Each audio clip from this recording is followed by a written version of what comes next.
একের পর এক লোমহর্ষক ঘটনা মধ্যপ্রাচ্য পরিস্থিতিকে করে তুলছে জটিল।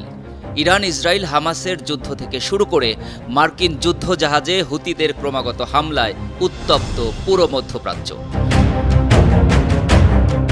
আর সর্বশেষ ইরানের প্রেসিডেন্ট ইব্রাহিম রাইসি ও পররাষ্ট্রমন্ত্রী হোসেইন আমির আবদুল্লাহিয়ানের মৃত্যু এ ঘটনায় নতুন মাত্রা যোগ করল।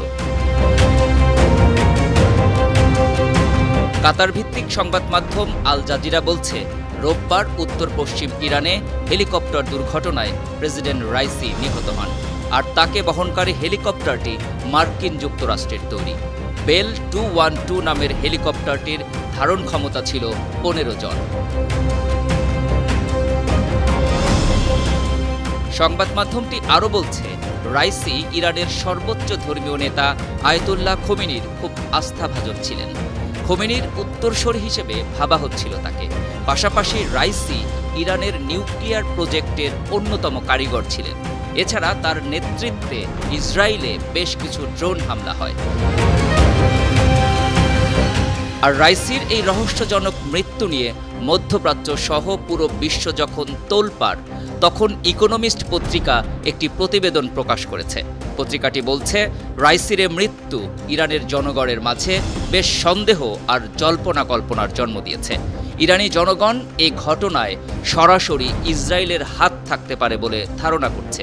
বিশেষ করে ইসরায়েলের গোয়েন্দা সংস্থা মোসাদকে তারা এ ঘটনার কারিগর বলছে।